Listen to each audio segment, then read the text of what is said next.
What's happening, everybody? Jason right here with another awesome guest on the podcast. This week I've got Nick Usborne, and let me tell you what I know about Nick. Nick is a founder of a company called Conversational Copywriting, which if you know anything about me, you know I'm going to love. He's a copywriter, he's a web writer, he's a teacher, he's a course creator. Nick, welcome to the podcast. Well, thank you very much for inviting me. No Pleasure. problem at all. No problem. So I'd love to hear about your journey. I know you've been writing a long time, but for those that don't know kind of your background, tell us about God, how long do you want me to talk for? Well, so it. I've been doing this for 40 years. I've been making my living as a copywriter, That's awesome. which is insane. Which actually it shows how fortunate I am that I've been able to have this one career for my whole adult life. I started off, my dad gently threw me out of the house when I was like 20, 21, because I was just sitting around doing nothing. Mm-hmm. And I went up to London. So I'm originally from England. I'm in Canada now, but I'm originally from England. I went up to London and I slept on a mattress on somebody's floor in a shared house in North London. Mm-hmm. And when we were having breakfast, I had no job. The other people in the house had a job. And this guy was talking about what fun he was having at work. And I said, well, what do you do? He said, I work in an ad agency. And I said, what's that? I had no idea. I had no idea what an advertising agency was. And he told me, and I said, is it fun? And he said, oh, absolutely. Which back then it really was. So I said, fine. And they all went to work on the Monday morning. I got out an old manual typewriter, of course, back in the day. And I typed just a cover letter to 20 different ad agencies in London, beginning with either A, B, or C. I just went to the yellow pages. Mm-hmm. And I got 3 interviews, 1 job offer, and I took it because I needed the job. Mm-hmm. And it's like I moved around the agency a bit. And as soon as I got in the creative department and they said, okay, we're going to get you to write some copy. Like it was one of those weird, fortunate, amazing moments. Is the moment I sat down and did that, I just knew. I knew that was it. This is what I love. This is what I want to do. This is what I'm for. And I've enjoyed it ever since. So incredibly fortunate in that regard. Can you imagine going to work for somebody else now? No, I'm not. I've tried. so out of those 40 years, I've been worked for myself probably 35. I've done about 5 years of working. I started off like as an employee in that agency. And I've tried employment a couple of times, and I last maximum 1 year, and then Yeah. I just can't do it. It's funny that you say that because so I quit corporate America twice, and before I quit the first time, I could make it, man, 1.5 years, 2, 3 years, and then every time I'd leave a job, it'd become less and less and less. And the last time I went back, I could make it about 6 months before I was like, I'm not going back. So I think I'm absolutely unemployable at this point. I just can't do it. I just can't. Me too. I like to be the master of my own mistakes. Yeah. I can't stand it when things go wrong, when I've got no control, when it's a company or a boss or something. It's the work. If I make my own mistake, I can learn from it. If someone else makes a mistake that impacts me, I got no control, and I hate that. Yep. It's like this morning, it's 10 a.m. Eastern when we started. I woke up at 9:35. It's like, I don't like getting up early. I hate getting up early. I love staying up late. So I'm a night owl that's up usually till 2 a.m. And that's like really important to me. Like, I don't like waking up early. So it's just little stuff like that really just keeps you happy, keeps you sane. We have kids we got to get on the bus, so I have to get up and I get to go back to sleep, so it all works out. So I'd love to hear your opinion on this. What mistakes or missed opportunities do most marketers put out there and onto their clients? Oh, wow. That's a very broad, big question. So I'm going to be totally biased and just say one thing I've noticed like forever is, no, not forever. So I wrote my first website back in 1995. Mm-hmm. So I've been kind of on, and from 1997, I've worked exclusively online. And one thing that I've always fight against is that the writer, the copywriter, is always the last person invited to the table. Yeah. It was true in the late 90s, like with websites, it was the designers, it was the developers, everyone built everything and then said, oh, by the way, we should find a writer to fill in the gaps. And it drove me, and I'd say, guys, you can't do this. You can't. I'd challenge them. I said, look, take your website, remove all the design and leave the words. What have you got? You got something. I said, okay, do it the other way around. Remove all the words and leave the tech and the design. What have you got? You got nothing. Without the words, you got nothing. You cannot move people, you cannot make a sale, you cannot create a lead without words. And today I'm involved with, hey, I was involved early with social media. It's the same thing. Everyone's really excited about the tech and the images and the videos and the GIFs and the squirrels and the puppies. And I'm like, dude, what about the words? And now I'm kind of involved quite a bit in chatbot marketing, which I Yeah. find really interesting. I'm always looking for new, interesting stuff. Yeah. And it's the same thing. So I think the biggest mistake that people make is that they forget that ultimately, hey, I'm biased, but to me, in terms of whatever you're trying to achieve with your marketing, ultimately it comes down to the words you use. And so the next thing I'd say, since you got me going, and since you only just got up, so I'll do the heavy lifting here, is that too many people like take kind of cookie cutter copy. Like I don't know, they'll get a swipe file, or they'll see what someone else is doing, and they will just drop in proven copy. And the trouble with proven copy is that it's not your voice, it's not your company's voice, it's not your Chad, I can't business's agree more. voice. Yeah. It's like something you've picked up from somewhere else.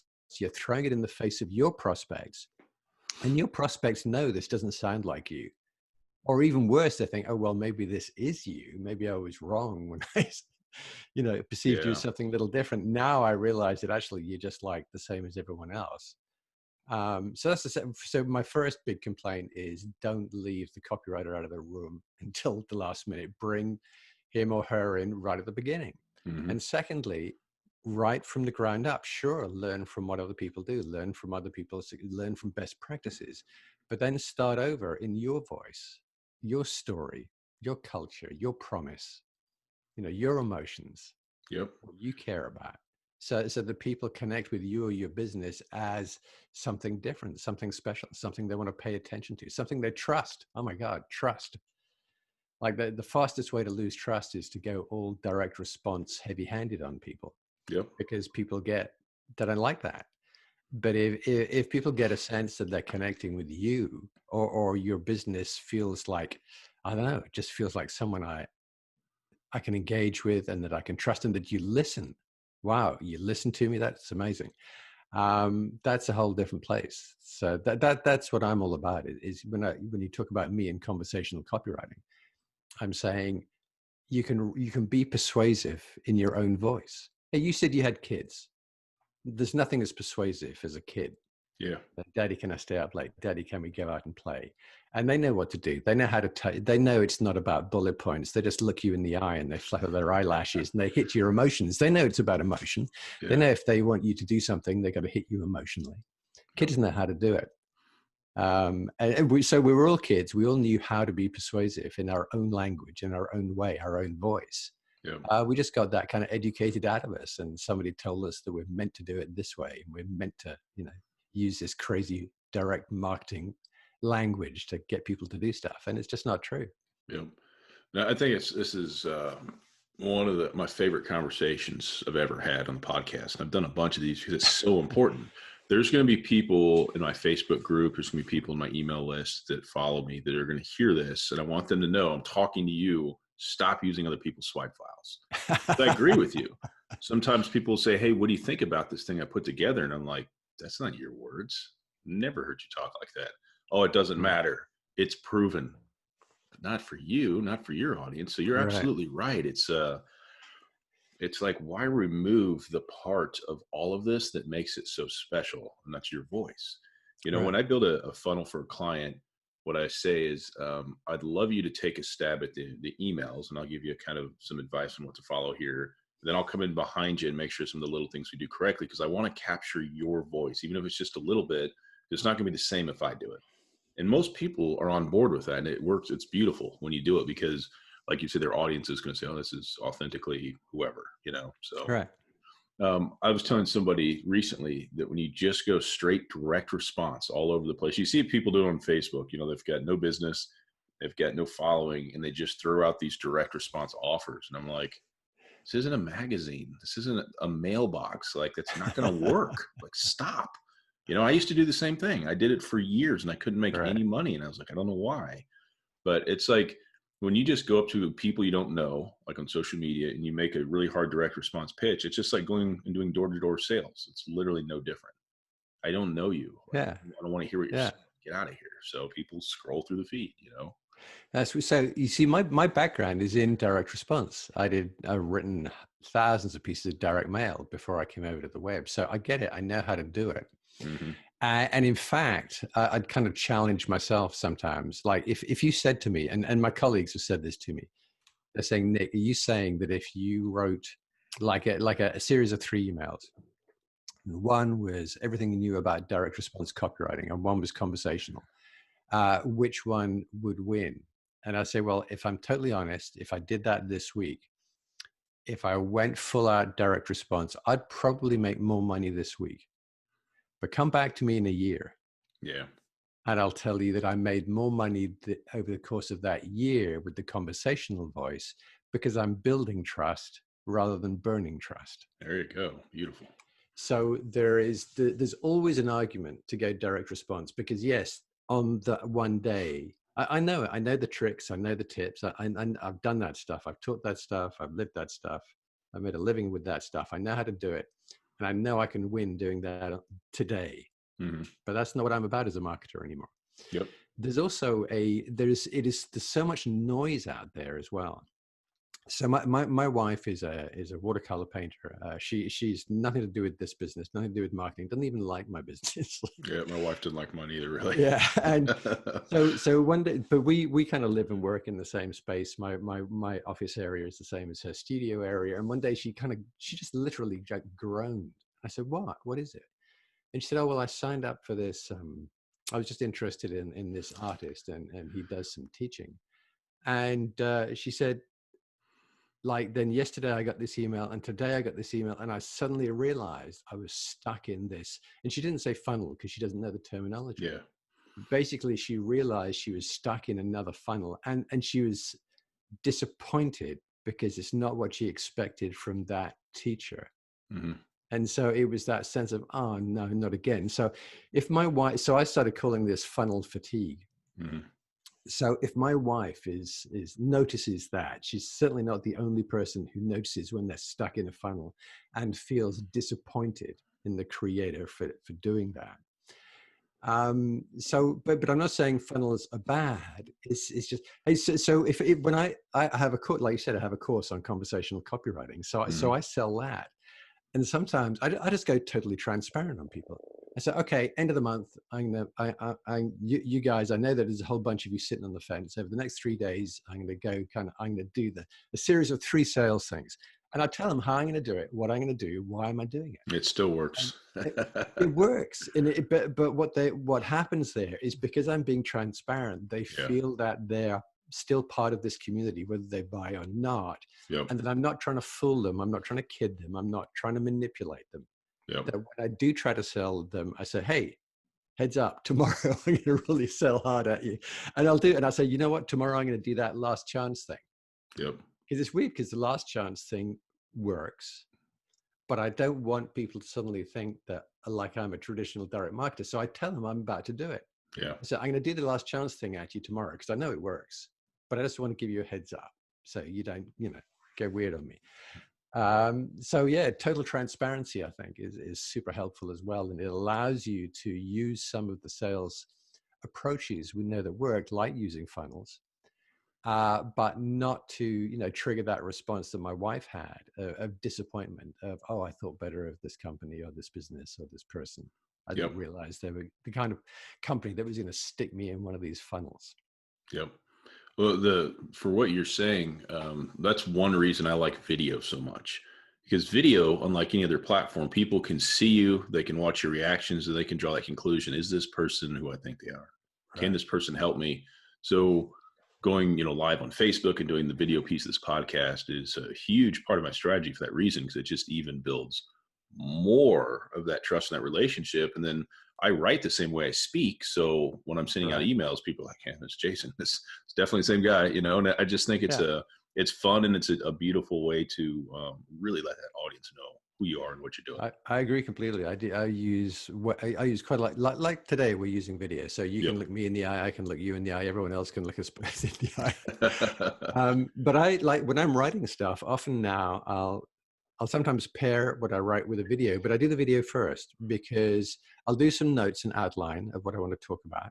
Yep. I will talk to camera, I'll record the video, and then I go and write the accompanying blog post or whatever. Yep. Because it's the spoken word that I want to lead with rather than the written word.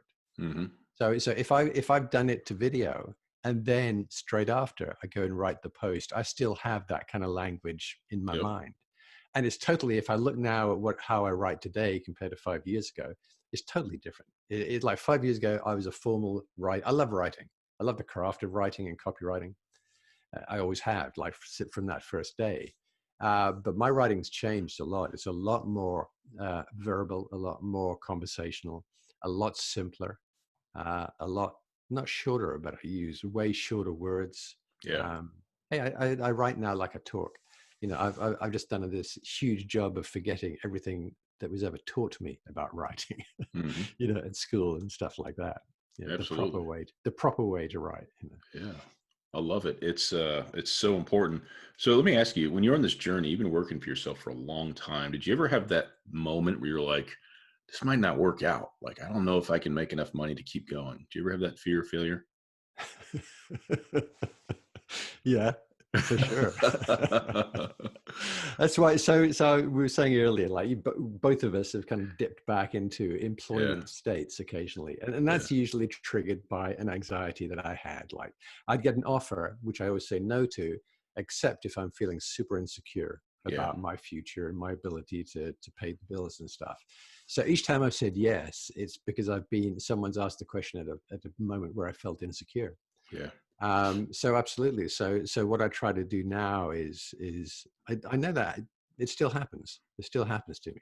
I'm in a pretty good place now, Hmm. but for years now, I've always like worked really hard to put aside a little buffer, a little cash buffer. Yeah. Like I have a separate savings account, and that is my if things go badly for the next 3 months account. Smart. Yep. And it took me forever to build that up. Yeah. Because like everyone, hey, I've been, you know, I've had family, I've had ups, I've had downs. I had a near bankruptcy in a business back in the 90s. Like, you know, hey, life happens. Yep. And so that's one of the things because I'm a warrior by nature and I'm a forward planner by nature. Like you know, I'm talking about stuff, and my wife's saying, "Why is that relevant?" I said, "It's not today, but think of what might happen in 5 years." Yeah. Um, so yeah, I get slightly paranoid and like that. So absolutely, and I think it's if people, I guess there are a fortunate few who get immensely successful right out of the gate and stay Yeah. successful forever. But Yep. that's not a plan. That's just someone's good luck, basically. I think. Yeah.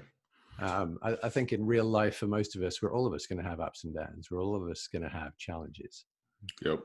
And so a couple of things I do is one, like I say, I put aside my kind of 2-3 month savings cash.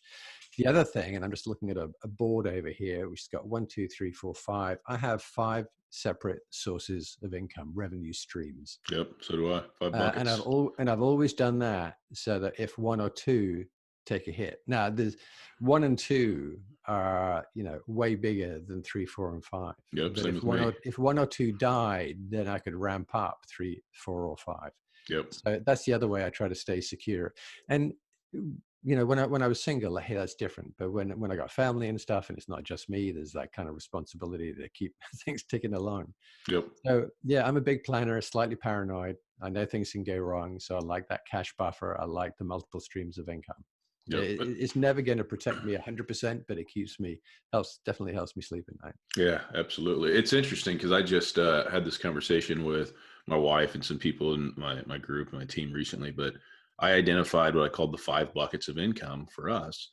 And like you Yeah, said, 2 are bigger, 3 are smaller. But if one of the bigger one goes south and I can see it coming, I can ramp up one of the others and keep things going. Each of the 2 big ones is enough to keep everything going. right. But everything running the way it is now gives us the ability, like you say, to save, put money back, pay stuff off in advance, all that. So it's really smart. When I just used to freelance to try to build a business, it was just it was all project based. Man, it was just, Right. oh God. I was like, I don't know how I'm Yeah. gonna ever sustain this. I can't figure it out. So, Yeah. It's hard.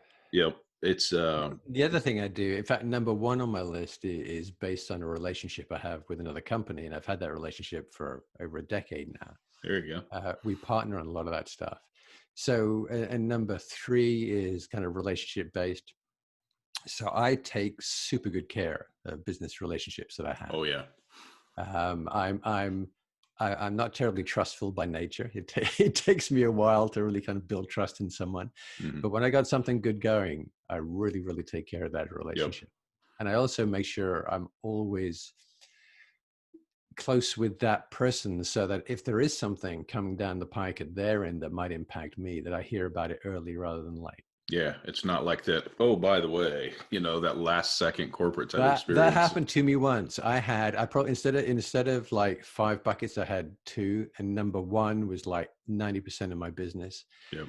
And it was a relationship with one company, and somebody said to me, "Aren't you super nervous?" Because it was a fantastic client. It was a Yeah. huge amount of money every month, like Mm. clockwork.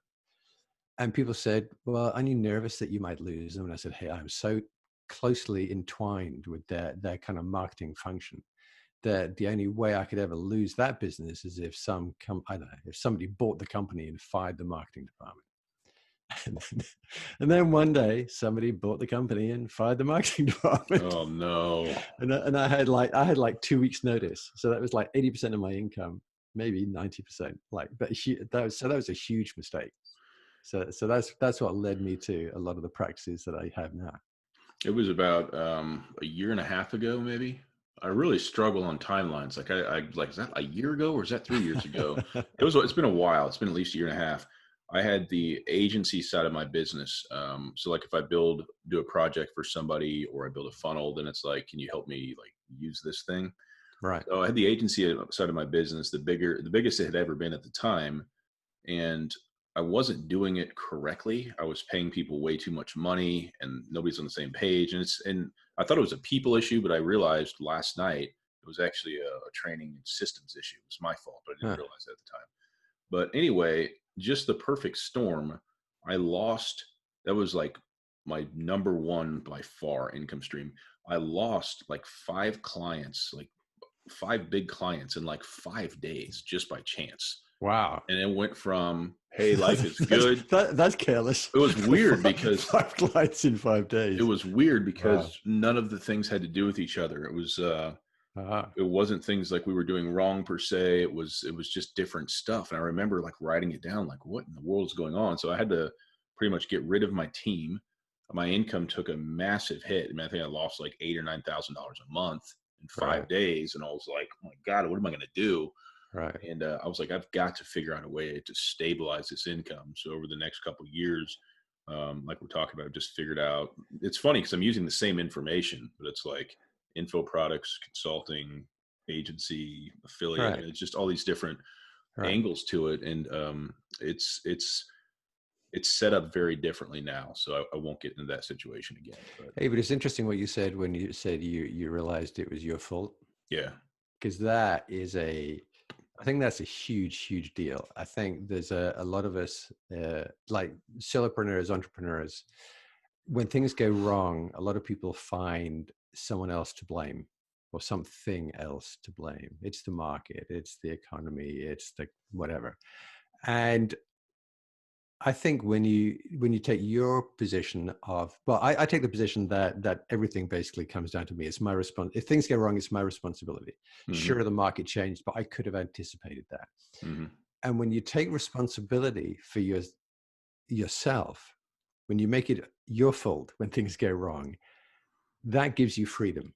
You now yeah, have total control of your work and your life. yep, When you blame external circumstances, you don't have control. You don't have freedom because you feel that you are a victim or you are a prisoner of circumstance yep, and you can't do anything. yep, As soon as you take on responsibility yourself, now you have complete freedom. You yep. make whatever changes you need to make, whatever you need to do. So I always encourage, like I've done a lot of coaching over the years, and I've always encouraged freelancers to make that switch, take total responsibility for their own income, their own work, their own everything. Yep. And that when something goes wrong, the first question is always not, is it someone else's fault, but where did I go wrong? Yep. Yeah, and Does my that thought make was, it makes sense for sure.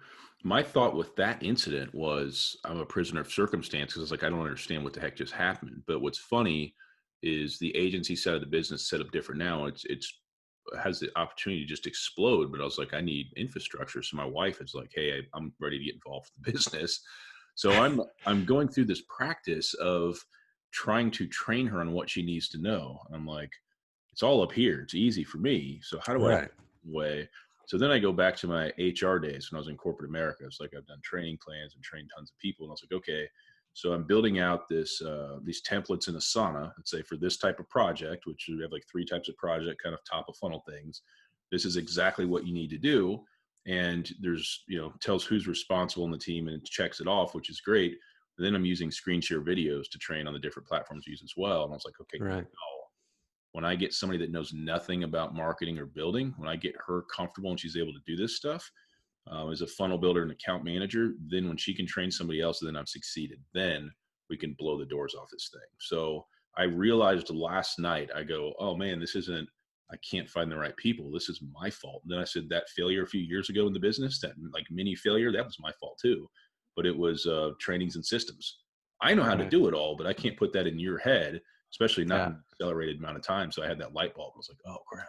So And that was another failing of mine is like I used to be so bad at outsourcing, at finding other people to do the stuff that I'm not great at, yeah, that I used to waste far too much time on doing stuff that I kind of could do, but not really well, and it took me way too long. It was yep, just a terrible use of my time. yep. Uh, Um, it took me forever to get past that. And I'm not great. I'm still not great at outsourcing. I still do stuff that I probably shouldn't be doing, but I'm much better yeah. than I was. What's funny is I actually was editing a podcast one time. And it wasn't even video; it was just audio. And I had become obsessed with sound quality because like all the top people talked about it. And I spent like 5.5 hours editing one episode. And I was like, what am I doing? I don't make money from the podcast. Like, what am I doing? Yeah. So this video that we're making right now will take me 5 minutes to edit and put on YouTube. Like I literally Right. put a fade in, put a fade out, slap on a little, my son just made a great animation for the front of the videos, which is really cool. Oh, And I'm cool. done. I don't do anything to the sound. I just leave it as is because done and out there is much more effective for me than perfect and on the shelf. So I think we have a lot in common because that's exactly the dumb kind of thing I'd do.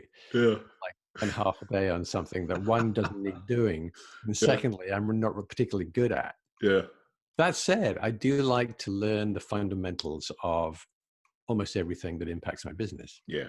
At least know what's going on. So that I understand how everything works, so I can have an intelligent conversation with the person that I find who's going to do it for me. At least I understand what's happening. Yep. So yeah, I used to get stuck in the weeds too, way too much. Like social media is a place making posts you can get stuck. So my wife just took that over for our team, and I haven't done it for our brand for years. And she'll ask me questions, and I'll say, "I don't know. Pick one. You have complete freedom. Do what you want." And she's like, "Why do you keep saying that?" I said, "Because I don't make money from social media posts. So you're a very creative person. You have complete freedom. Like there's no wrong answer. You Yeah, know the brand. You know us. Just roll yeah. with it." So it works out really well, and she can do it. And She's so stuff like that. If you take a misstep and if you make a mistake, so long as you have a good relationship with your audience. I yeah, mean, my audience, like, so I guess the same as you. You know, I have people who read me and people who kind of know me, and then I have a close audience. Hey, we get with the conversational copywriting course. The people who we have like we do a Zoom call once a month, and we have a Facebook page. Those people, like when I screw up, they love it. It's like oh yeah, it's like every time I mess up, it just reinforces the fact that I'm a real person. yep. And they kind of jump in and say that first of all they laugh at me, and then they say what can we do to help. So yeah, making a few missteps actually is part of what makes you human and what makes you attractive to others. And that's what makes live video so powerful. It's the ultimate Yeah, vulnerability. You know, yeah, I do it's the true. Facebook lives quite a bit. Very impulsive with them. Sometimes I'll do Thursday at 9, but a lot of times I'm like, I have an idea, I'm going live. And it's yeah, it's that super raw, uncut thing. That's why reality TV is so popular. I know. People are curious and attracted to what other people are doing. I don't Yeah. know how authentic reality TV is, but the idea is anyway. So tell me about this. I'd love to hear 3 reasons for this for my audience here. Why conversational copy works so well. Oh, wow. Well, one, because it just fit. Hey, look, so here's a reason for you. It's the more and more you walk down any street, you go on any train, any bus, any coffee shop, this is what people are doing, That's right? all they do. This is conversational by definition. It's a phone. Yep. Not that people use it as a phone. In fact, more often than not, they're using it for texting. Yep. But when they're using it for texting, it's conversational. When they're on social media, it's conversational. This is a conversational device. It's where people spend most of their time online. So if you want to connect with people in the way in which they interact and communicate online, then your marketing, your communications need to work for this. And a big part of that is being conversational. So no more business gobbledygook. All right. And no more kind of fancy pants marketing stuff, because that's not how people communicate on this device. Just watch what your kids do. Watch what anyone does with this device. And like I say, if you want to be in the same place as them, right in the same way. So that's one thing. The other thing is, particularly if you're a small business, so much of your success is going to be tied up with trust. Because you can, we talked about it a bit a few minutes ago. I can push hard and make one sale through old school direct response. But if I want a customer for life, not so much. I need to build trust. I'm either building trust or burning trust. So fancy business talk and fancy marketing talk burns trust. Conversation, engagement builds trust. So that's what we're number 2. Number 3, number 3, I'm going to go weird on this one. For me, as the writer, as the marketer, I think it's just good for your soul to Yeah. write to people in an open, transparent, and honest way.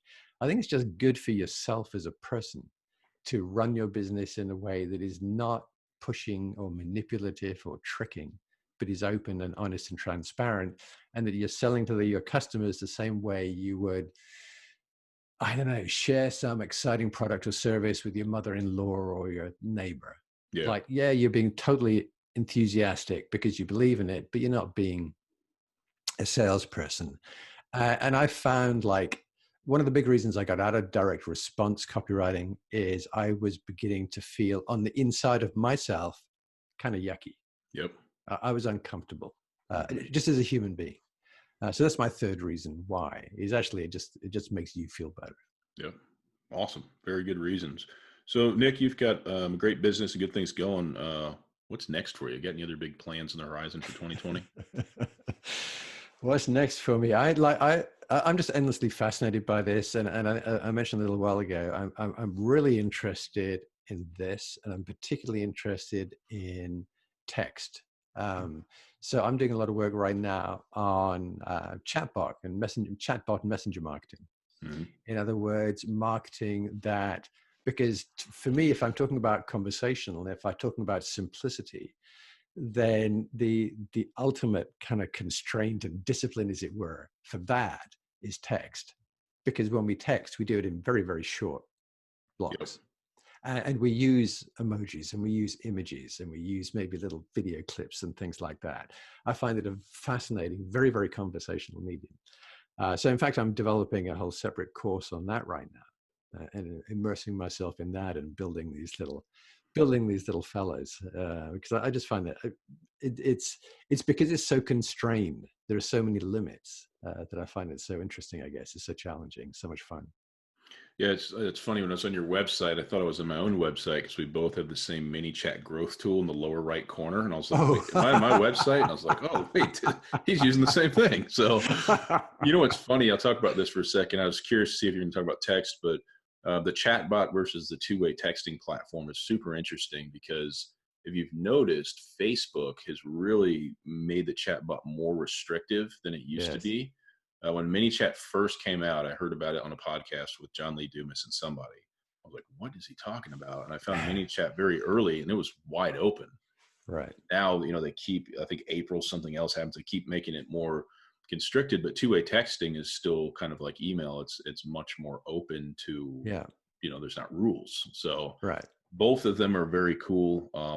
I heard a stat a week ago, and I think it was a texting company trying to sell their service, but if it's true, it's interesting. But it said the average person looks at the text they get within 3 seconds. It's hard to ignore something on the front of the phone. Email is much easier Oh, to it's ignore. yeah. So, I was running a text on. I was running a test on text, and like, if you think of it, if I send out an email, if I look at an open rate, yep. like I'm pretty excited by a 15% open rate, Mhm. 10% open rate, not bad. When I send out a text like through the ManyChat Oh, yeah. platform, I'm getting like a 85% open rate, Yep. which is insane. Yeah. And then if I have something in there where I want someone to click and do something like download this or agree to this or choose this, I'm looking at a conversion rate around, I don't know, 70%, which again, you compare it to any other, compare it Oh, to yeah. email or anything, is absolutely insane. Yep. So there are constraints in its early days. And of course, like the Facebook platform, the messenger platform, that's not the only texting platform. Yep. Um, so it's just I guess part of me, I kind of get bored quickly. Yep. So when I see new stuff come up like this, like a huge area of growth, because this thing really is where people more and more, they spend their time. And it's a terrible place to look at websites. You don't Yep. want to get a website on that. Yeah. You're either going to be on social media. You're not going to be on email either, really. You're either going to be on social media or you're going to be texting. So those are the areas as a writer, as a copywriter, that really fascinate me now. Mhm. Right now in 2020. Yep. Very nice. Yeah. So if somebody watching or listening is interested in learning more about what you do in your company, what's the best way for them to reach out to you or learn more? They can go and check out my website at conversationalcopywriting.com. They can email me at nick@conversationalcopywriting.com. I'm always open to conversation. I put together a page for your listeners, your viewers at conversationalcopywriting.com/IIMT, where I will draw you into my funnel, uh, which I hope you will find is a pleasant and not a kind of abusive environment. I'm Yeah. not going to beat up on you when you get in my funnel. I'm just going to share some stuff. Your wife would not approve.